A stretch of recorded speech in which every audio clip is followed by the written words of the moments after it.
Class today topic is colligative properties. Last topic में हमने एजोटॉप के बारे में पढ़ा था, नॉन आइडियल सॉल्यूशन के बारे में पढ़ा था। अब उसी से ये प्रॉपर्टी कैसे रिलेट करती है इस बात को हम थोड़ा समझते हैं। देखिए, वेपर प्रेशर आपने वॉलेटाइल और नॉन वॉलेटाइल दोनों के बारे में पढ़ा था। अब क्या होता है, जब वॉलेटाइल सॉल्यूट का वेपर प्रेशर देखते हैं तो बढ़ता है, इंक्रीज होता है, लेकिन जब नॉन वॉलेटाइल सॉल्यूट ऐड कर दिया जाता है सॉल्वेंट में तो उसका वेपर प्रेशर क्या हो जाता है, डिक्रीज होने लग जाता है। तो ये प्रॉपर्टी उन्हीं चीज़ से क्या करती है, कनेक्ट करती है कि क्वालिटी प्रॉपर्टी उन्हीं प्रॉपर्टी से कनेक्ट करती है। ठीक है ना। अब क्वालिटी का मीन्स तो लैटिन वर्ड से निकला है, जिसे हम टुगेदर बोलते हैं, क्योंकि यहाँ पर टुगेदर यानी कि मिक्स करने से बात से मतलब है कि जब हम एक सॉल्यूशन बनाते हैं नॉन वोलेटाइल सॉल्यूट का तो कैसे वेपर प्रेशर डिक्रीज होता है, उस चीज़ को थोड़ा समझने की बात है क्वालिटी प्रॉपर्टी में। लेकिन आप पहले जानते हैं क्वालिटी प्रॉपर्टी को क्वालिटी प्रॉपर्टी क्यों बोला जाता है। देखिए, the property of the solution which are dependent only on the total number of particle, एक ऐसी प्रॉपर्टी सॉल्यूशन की जो सिर्फ किस पर डिपेंड करती है कि सॉल्यूशन में टोटल नंबर के पार्टिकल कितने हैं, इस पर डिपेंड करती है। बस आपने सिर्फ इतना समझना है, यानी कि अमाउंट आप बोल सकते हैं total concentration of particle in the solution में टोटल नंबर ऑफ पार्टिकल कितने हैं सिर्फ उस पर डिपेंड करती है। ऐसी प्रॉपर्टी को बोलते हैं हम कॉलिगेटिव प्रॉपर्टी। ठीक है ना। And are not dependent on the nature of particle, और जो पार्टिकल उस सॉल्यूशन में उनका नेचर कैसा है उस पर उससे वो क्या होती है, इंडिपेंडेंट होती है, उससे उनको कोई फर्क नहीं पड़ता कि उसका नेचर कैसा है। उसका नेचर मीन्स उसका शेप कैसा है, उसका साइज कैसा है, उसमें चार्ज कैसा है, उसको उससे कोई फर्क नहीं पड़ता है। यानी कि आप बोल सकते हैं कॉलिगेटिव प्रॉपर्टी सिर्फ डिपेंड करती है नंबर ऑफ पार्टिकल और इंडिपेंडेंट रहती है उन पार्टिकल की आइडेंटिटी से। उन्हें उससे कोई फर्क नहीं है कि पार्टिकल कैसा है। क्लियर है। तो ऐसी हमारे पास कुछ 4 प्रॉपर्टी होती हैं जिनके बारे में हम 1 बाय 1 डिस्कस करेंगे। तो ये 4 प्रॉपर्टी क्या है देख लीजिए एक बार। पहला है इसमें relative lowering in vapour pressure. पहला है इसमें relative lowering in vapour pressure या relative lowering of vapour pressure. Second है elevation in boiling point. Third है depression in freezing point and fourth है ऑस्मेटिक प्रेशर। तो अब हम इन प्रॉपर्टी का 1 बाय 1 डिस्कस करेंगे। ओके। फर्स्ट प्रॉपर्टी है relative lowering of vapour pressure. तो इसे समझते हैं। हमारे पास 2 डायग्राम है, 2 बीकर है हमारे पास। एक बीकर में है आपका प्योर सॉल्वेंट और दूसरे में आपका एक सॉल्यूशन जिसमें नॉन वॉलेटाइल सॉल्यूट ऐड किया गया है। ठीक है। वो नॉन वॉलेटाइल सॉल्यूट आपका शुगर भी हो सकता है, ग्लूकोज भी हो सकता है। ये पूरी तरह इसमें क्या है, डिजॉल्व हुए हैं। अब आप दोनों में टेम्परेचर देंगे तो यहाँ पर आप देखेंगे वेपर के पार्टिकल बन रहे हैं। तो वेपर के पार्टिकल यहाँ पर कुछ ज़्यादा बनेंगे क्योंकि ये क्या है, प्योर सॉल्वेंट है। आप जानते हैं प्योर वॉलेटाइल सॉल्वेंट होगा सीधे बनेंगे, जैसे वाटर है प्योर है, तो इसका वेपर प्रेशर क्या होगा, बढ़ेगा। ठीक हो गया, और बढ़ना ही है क्योंकि ये प्योर है। सेकेंडली आपने क्या डाला, नॉन वोलेटाइल सॉल्यूट ऐड किया तो वेपर प्रेशर क्या हो जाएगा, इसका डिक्रीज हो जाएगा। क्यों हो जाएगा, क्योंकि पार्टिसिपेट सिर्फ किसने करना है, आप सॉल्वेंट ने करना है, सॉल्यूट ने तो करना है नहीं, जिसके वजह से यहाँ पर जो वेपर प्रेशर होगा वो क्या हो जाएगा, घट जाएगा। ठीक है। तो अगर मैं बात करूँ, मैं सपोज के लिए बोल रहा हूँ कि माना मैं इसको प्योर सॉल्वेंट P1 इसको कहता हूँ P1 नॉट बोल देता हूँ, इसे मैं स्टैंडर्ड बोल देता हूँ। तो इसका मैं बोल दूंगा इसमें कितना रिडक्शन होगा, इसमें रिडक्शन बोल देंगे P1 0 माइनस P1, तो इसमें इतने का रिडक्शन आ जाएगा। बात समझना, ये क्या हो जाएगा, इससे कम होगा क्योंकि इसमें क्या है, नॉन वोलेटाइल सॉल्यूट है। अब जब इसका क्या हो रहा है, वेपर प्रेशर क्या हो रहा है, डिक्रीज हो रहा है, तो इसे बोला जाता है लोअरिंग ऑफ वेपर प्रेशर। और जब हम इसको किससे रिलेट करते हैं, इसके साथ रिलेट करते हैं, स्टैंडर्ड सॉल्वेंट के साथ रिलेट करते हैं, तो हम बोलते हैं इसे relative lowering of vapour pressure. तो अब थोड़ा देख कर समझते हैं कि जो राउल्स ने बताया था, राउल्स ने अभी भी आप देख रहे हैं प्रॉपर्टी में कि ये क्वालिटी प्रॉपर्टी की है, इसको भी समझ लेते हैं। देखिए, अभी तो हमने बात किसकी की कि इसमें नंबर ऑफ पार्टिकल कितने हैं, यानी कि सॉल्यूट के पार्टिकल कितने हैं। हमने कई बार डिस्कस यहाँ पर कोई ये नहीं किया है कि इनका नेचर कैसा है, ये पॉजिटिव चार्ज के नेगेटिव चार्ज के, इनका शेप कैसा है, साइज कैसा है, उसका डिस्कस नहीं है। सिर्फ फर्क इतने से पड़ने वाला है कि जो आपने नॉन वोलेटाइल सॉल्यूट ऐड किया वो कितना है, क्योंकि उस पर डिपेंड करेगा कि इसका वेपर प्रेशर कितना ज़्यादा डिक्रीज हो रहा होगा। तो इस पर डिपेंड करने वाला है ये। ठीक है। डिक्रीज तो करना ही है इसने, क्योंकि इसमें नॉन वोलेटाइल सॉल्यूट ऐड हुआ है। अब कितना डिक्रीज करता है वो डिपेंड करता है कि टोटल नंबर ऑफ पार्टिकल आपके इसमें कितने हैं। तो आप समझते हैं इसको राउल्स लॉ से। राउल्स लॉ ने क्या बोला, राउल्स लॉ ने रिलेशन दिया था वेपर प्रेशर ऑफ सॉल्यूशन। अगर हम देखें तो वेपर प्रेशर ऑफ सॉल्यूशन जो होता है वो मोल फ्रैक्शन और स्टैंडर्ड आपका जो सॉल्वेंट होता है उसके वेपर प्रेशर के बराबर होता है। ये हमने देखा था वहाँ पर को, क्योंकि वहाँ पर आपको याद होगा तो हमने पढ़ा था ये इसी चीज़ को तो हमने पढ़ा है वहाँ पर को, जो इसका वेपर प्रेशर होता है डायरेक्टली प्रोपोर्शनल होता है मोल फ्रैक्शन के। फिर हमने इसको सॉल्व किया था तो निकला था कि प्योर सॉल्वेंट के इक्विवेलेंट के बराबर माना जाता था। तो इस चीज़ को हमने यहाँ पर को पढ़ा है। अब कितना रिडक्शन आया होगा, अगर रिडक्शन को हम डेल्टा P1 से यहाँ पर को डिनोट करें तो हम बोल सकते हैं delta P1 equal to P1 not minus P1। अब P1 नॉट कहने का मतलब है ये सॉल्वेंट का होगा, और ये जो आपने ये आपका जितना इसमें डिक्रीजमेंट आया ये तो इसका रिडक्शन आया है, वेपर प्रेशर घट इतना तो वेपर प्रेशर घटा है उसका, प्योर सॉल्वेंट का तो प्योरली निकल गया। अब दूसरे का जो हमने निकाला क्या निकाला है, P1 नॉट माइनस P1, ठीक है। अब हम क्या कर सकते हैं, इसको थोड़ा और इसको सही करेंगे तो P1 की वैल्यू यहाँ पर को हमारी आई है, तो हम इसे क्या लिख सकते हैं, P1 not minus P1 not x1, इसी चीज़ को हम बोल सकते हैं यहाँ पर जो हमने यहाँ पर को लिखा है। अब यहाँ पर को आप कॉमन ले लीजिए, कॉमन लेंगे तो क्या होगा 1 माइनस x1, ये चीज़ यहाँ पर को निकल के आ गई, ठीक है।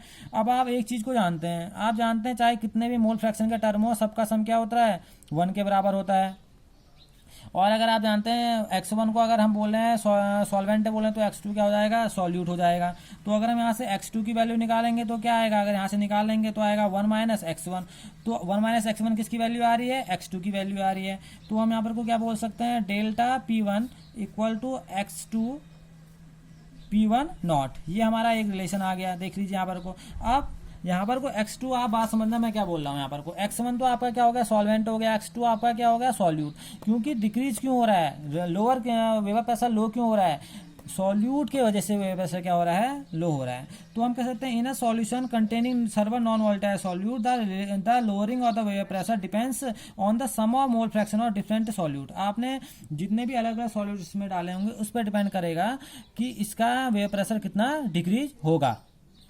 तो इस इक्वेशन को अब हम क्या करेंगे, ये तो हमारा रिलेटिव लोअरिंग और वेपर प्रेशर आ गया। अब हम इसको थोड़ा, अब हमने बोला था रिलेटिव को हम कैसे निकालेंगे, जब हम इसकी किससे कंपैरिजन करेंगे, स्टैंडर्ड के साथ कंपैरिजन करेंगे। स्टैंडर्ड करने का मतलब है प्योर सॉल्वेंट के साथ। तो क्या होगा, delta P1 upon P1 not equal to, अब देखो यहाँ पर डेल्टा P1 की वैल्यू आपके भी निकली थी P1 not minus P1 upon क्या हो गया P1 not equal to x2, किसके इक्विवेलेंट माना है, इसे x2 के इक्विवेलेंट माना है, ठीक है ना। x2 आप जानते हैं किसके मोल फ्रैक्शन के बराबर होगा, ये आपके डिफरेंट नंबर ऑफ सॉल्यूट, यानी कि सॉल्यूट आपका क्या यहाँ पर को x2 है तो उसके बराबर होने वाला है, क्योंकि सॉल्वेंट तो क्या आपका प्योर है तो इसके बराबर हो गया। तो हम इसकी ये इक्वेशन किसके बराबर आ गई, इसके बराबर आ गई।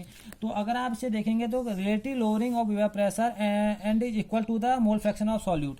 तो अगर आप देखेंगे relative lowering of vapour pressure यानी कि P1 not minus P1 upon P1 not किसके बराबर हो रहा है, x2, यानी कि जो आपका रिलेटिव लोअरिंग वेपर प्रेशर है, रिलेटिव क्यों, जितना आपका लो आया प्रेशर वो किससे आपने कंपेरिजन किया, उसका प्योर सॉल्वेंट के साथ आपने उसका कंपेरिजन किया है, तो वो किसके बराबर हो रहा है, मोल फ्रैक्शन ऑफ सॉल्यूट के बराबर हो रहा है। तो हम क्या बोलेंगे, relative lowering of vapour pressure and is equal to the mole fraction of solute. ये किसके बराबर हो रहा है, मोल फ्रैक्शन ऑफ सॉल्यूट के बराबर हो रहा है, क्योंकि x2 हमारा क्या है यहाँ पर को, सॉल्यूट का मोल फ्रैक्शन है, ठीक है। अब यहाँ पर को x2 है, यही बहुत सिंपल सी बात है। अगर x2 आप जानते हैं, अगर मोल फ्रैक्शन अगर हम इसकी बात करें तो हम इसे क्या लिख सकते हैं, हम लिख सकते हैं P1 not minus P1 upon P1 not equal to, x2 की जगह हम क्या लिख सकते हैं, अगर आप देखेंगे तो x2 की जगह हम लिख सकते हैं N2 upon N1 plus N2। बिल्कुल क्लियर है। आप मोल फ्रैक्शन से जानते हैं नंबर ऑफ कंपोनेंट, आपने कौन सा सॉल्यूट का नंबर ऑफ मोल्स ले लिया upon total number of moles. तो यहाँ पर को लिख सकते हैं यहाँ पर को हम N2 upon N1 plus N2। बात समझ आया ना। यहाँ पर को x2 के हमने क्या लिख दिया, N2 upon N1 plus N2। क्यों, क्योंकि ये क्या हो गया, moles of solute upon total moles of solution N1 plus N2। Clear है। अगर अब बात ये समझना, अगर सॉल्यूशन बहुत डाइल्यूट है तो यहाँ पर क्या हो जाएगा, N2 की value is very very very less than किससे हो जाएगी, N1। तो यहाँ पर को हम लिख सकते हैं P1 not minus P1 upon P1 not equal to क्या हो जाएगा, यहाँ पर हो जाएगा N2 अपॉन N1। क्योंकि यहाँ पर को आपका N2 क्या है, जो सॉल्यूट है वो क्या हो गया, फॉर डाइल्यूट, किसके लिए, फॉर बहुत ज़्यादा, अगर बहुत ज़्यादा डाइल्यूट सॉल्यूशन है तो उसके लिए जो वैल्यू निकल के आएगी वो वैल्यू कितनी आएगी आपकी, ये तो नेग्जिबल हो जाएगा। बात समझना, ये नेग्जिबल हो गया तो सिर्फ क्या बचा यहाँ पर को N1, तो क्या हो गया N2 अपॉन N1 हो गया। क्लियर है। तो आपका एक एक्सप्रेशन तो यहाँ पर को निकल के आ गया भाई, नंबर ऑफ मोल्स। और यही बात यहाँ पर को हमने प्रूफ भी करनी थी कि जो रिलेटिव लोअरिंग वेपर प्रेशर है वो एक कॉलिगेटिव प्रॉपर्टी है। कॉलिगेटिव प्रॉपर्टी क्या होती है, जो डिपेंड करती है नंबर ऑफ सॉल्यूट पार्टिकल, यानी कि नंबर ऑफ पार्टिकल्स पर डिपेंड करती है। तो देखिए ये भी क्या है, इसके नंबर ऑफ पार्टिकल, मोल मतलब क्या होता है, पार्टिकल अमाउंट, तो इस पर डिपेंड करती हैं। इसको थोड़ा और सही कर देंगे इक्वेशन को, तो हम इक्वेशन को कैसे रीअरेंज कर सकते हैं, देख लीजिए। इसे हम बोल सकते हैं रीअरेंज करके, अगर हम थोड़ा सही करें तो हम इसे बोल सकते हैं P1 not minus P1 upon P1 0 equal to N2 की जगह हम क्या लिख सकते हैं, अब मैं थोड़ा आपको बताऊं, ये क्या इसका हम लिख सकते हैं यहाँ पर को, इसको थोड़ा रीअरेंज कर देते हैं मास के टर्म में, into M1 upon M2 into W1। अगर इस बात को हम थोड़ा मास के इसमें कैसे ले लिया हमने, W1 W2 के हैं मासेस हैं, और M2 M1 और M2 के हैं मोलर मास हैं। तो क्या कर सकते हैं हम इसको, मास अपॉन क्या हो जाएगा इसका, मोलर मास हो जाएगा। तो इसको थोड़ा रीअरेंज कर देंगे तो ऐसी इक्वेशन में भी आ सकता है। वैसे आपकी फाइनल इक्वेशन यहाँ पर को निकल के आ गई, आप इसको मास और मोलर मास के टर्म में दिखाना चाहें तो आप इसको ऐसे रीअरेंज कर सकते हैं, मास अपॉन क्या हो जाएगा मोलर मास, ये सही करेंगे तो क्या आएगा W2 into M1 upon M2 into W1, यहाँ पर को निकलते हुए आ जाएगा, ठीक है। और अगर आप इस एक्सप्रेशन को देखें तो आपको ये एक्सप्रेशन साफ दिखाएगा, चाहे आप इसको देखें चाहे आप इसको देखें तो आपको ये दिख रहा होगा। तो ये सिर्फ किस चीज़ को दिखा रहा है, क्वांटिटी को दिखा रहा है। और यही बात बार बार कॉलिगेटिव प्रॉपर्टी बोलती है कि जो कॉलिगेटिव प्रॉपर्टी बोलती है वो ये बोलती है कि हमें मतलब है सिर्फ नंबर ऑफ पार्टिकल्स से, पार्टिकल कितने हैं, उसका शेप साइज कितना है, उससे हमें कोई फर्क नहीं पड़ता। और यहाँ भी देख लीजिए, यहाँ सिर्फ किस पे डिपेंड कर रहा है, अमाउंट पे, कि इसका टोटल अमाउंट कितना है, यानी कि सॉल्यूट के पार्टिकल सॉल्यूशन में कितने हैं, तो उस पर डिपेंड करता है क्या, वेपर प्रेशर। तो ये हमारे पहली प्रॉपर्टी यहाँ पर कंप्लीट हुई, relative lowering of vapour pressure, it depends on the number of solute particles, okay, and independent of their identity, okay. अब हम नेक्स्ट टॉपिक में पढ़ेंगे इसका secondly, elevation of boiling point, okay. Thank you.